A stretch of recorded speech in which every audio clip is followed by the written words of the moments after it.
Hey, my name is Laur. I am a content creator living in the greatest city in the world. And welcome to my YouTube channel. I'll take you all around New York City, and I'll record it all on my camera. Please enjoy today's video. Oh, and don't forget to subscribe. So every single morning before I work out, I like to drink a nice hot cup of peppermint tea. If you guys did not know, peppermint tea is actually really good for digestion. So I like to try to digest the food that I ate the night before.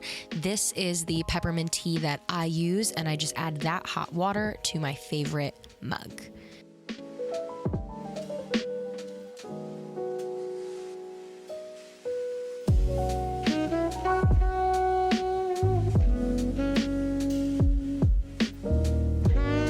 So after the hot water from the Keurig is in my mug, I just take my tea bag, drop it right into the hot water, and mix it around a little bit with a spoon until it turns into this nice color.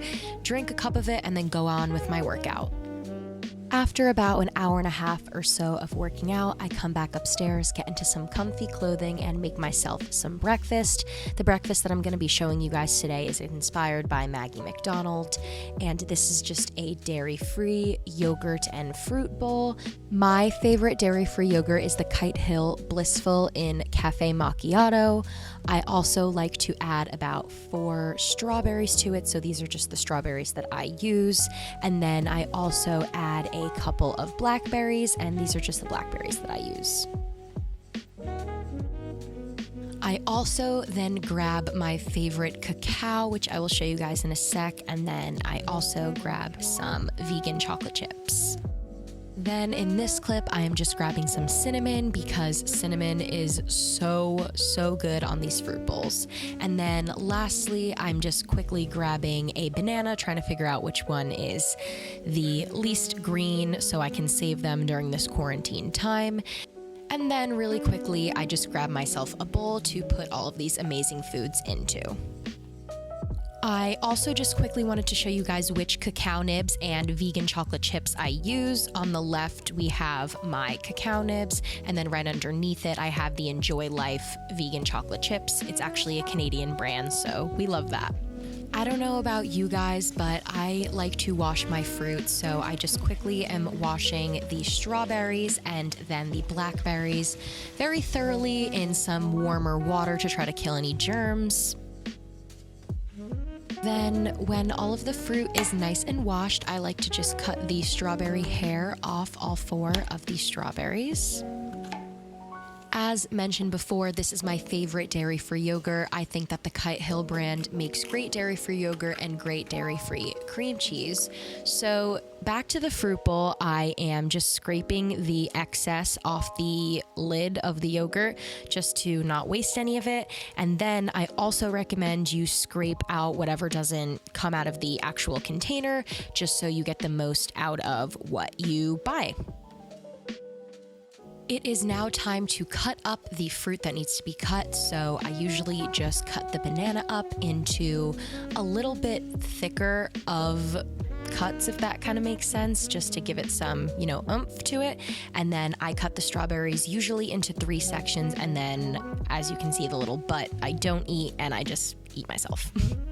I think the biggest tip I can give when making these yogurt bowls is try to make it look as good as you can, just because when your food looks good and looks healthy, it makes you want to eat it and make it more.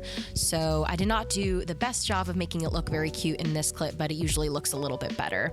I then like to take about 2 pinches or so of cacao nibs and sprinkle it over the top. The cacao nibs are kind of bitter. I don't really mind the taste, but if you don't really like bitter things, you can add just a couple of the vegan chocolate chips. I think they add a really nice taste to the whole bowl, and I like the sweetness that it adds. And then lastly, I just like to sprinkle on a bunch of cinnamon. I drown it in cinnamon. I think it tastes so good, but you don't have to put as much as I do. And you have officially completed your dairy-free yogurt bowl. I think it looks so good, and it also tastes so good. So during this time, I like to go on my phone a little bit, talk with my friends, answer some text messages. Also, you can totally add more cinnamon to it. I know I do, and I like to finish this bowl off with a nice big glass of water. After After I finish my breakfast, I go upstairs and start my work day. Today I had a lot of work. I actually was scheduled into a lot of different calls and a lot of different meetings. So it was nice just to get a lot of work done today. I felt very productive and I wasn't really hungry until about midday, which, is normally the time that I eat. My favorite part of the day is lunchtime, and today I am making some vegan quesadillas, which I'm so excited to show you guys my little recipe. I try to have gluten-free, but we did not have any gluten-free tortillas, so I'm just using some whole wheat ones, and then I also am grabbing some dairy-free cheese. My favorite brand, the first brand I ever tried and still use to this day, is Daiya. I think it tastes exactly like regular cheese once it's melted, so I definitely recommend getting that. I am also going to have a side of my mom's amazing pre-made bean salad, which I will write the recipe in the description. I am now going to turn my stove on and then add 1 tortilla to the pan. I actually ended up making 2, but I only recorded 1 for you guys. After you put the tortilla on the pan and let it sit for a little bit, make sure you add some of your dairy-free cheese to 1/2 of the tortilla. You'll understand what I mean by that in a clip in a second, but just spread it all around and keep it to one side of the actual tortilla. And then when you're done doing that, make sure you flip the side that does not have cheese onto the side that does have cheese, so you can make a little quesadilla out of it. And then after it is all compact and together, take your spatula and give it a few couple pats on the top just to make sure it's all stuck together. After that, I personally like my quesadilla a little bit darker, so you see me flipping it a bunch of times. Just flip it to the most of your liking and then take it off the pan into a plate. I also decided to add some guacamole. I had these pre-packaged ones, which was really nice. I was able just to scoop it out and get a good portion for both of my tortillas, and just to give it a little extra flavor. You never really know. Speaking of flavor, I like things spicy, so I add some black pepper and Tabasco sauce.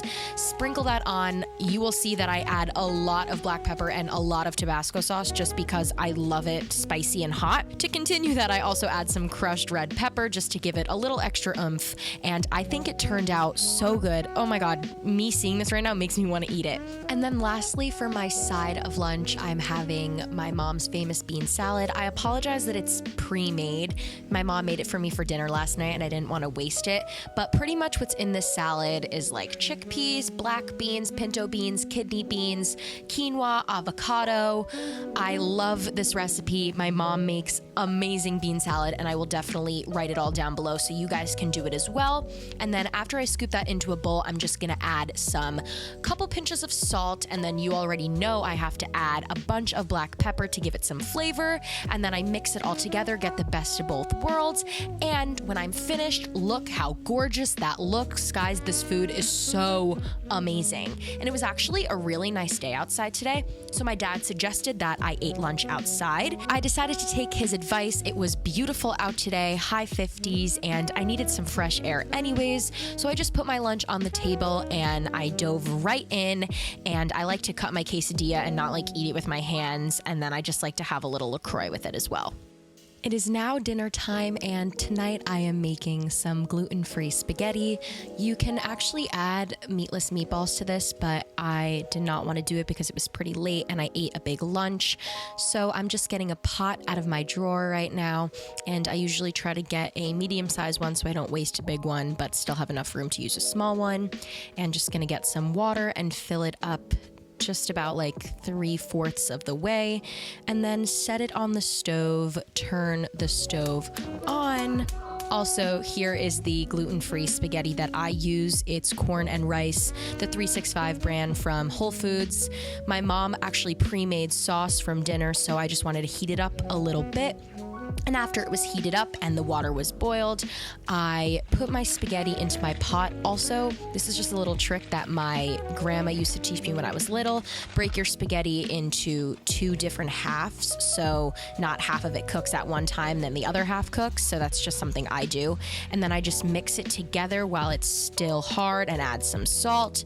And then when it's all ready to go and it's all cooked, I go to my sink and I use the stir spoon thing to kind of take the water out. You obviously could use a strainer, but I'm lazy and I did not want to wash one, so I just trust gravity and hope that the pasta does not fall into the sink. I think one little piece did, but other than that, I was pretty good with it.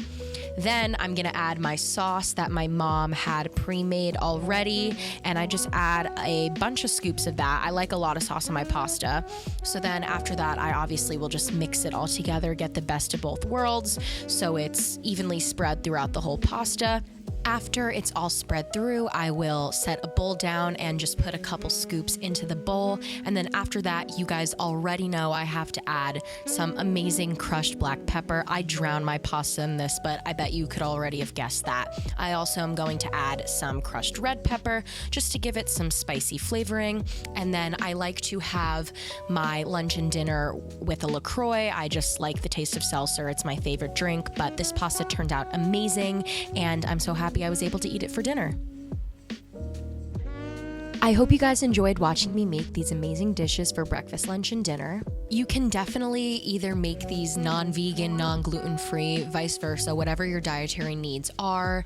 Please feel free to change them up any way you want. I just wanted to give some healthier suggestions about what I eat in a day. All of the recipes will be in the description, like I mentioned in the video. And I hope you guys enjoyed this video. If you did, leave a like, comment down below. If you don't want to, I don't really care, and I will see you guys in next week's video. Bye, guys. Baby, this is simple.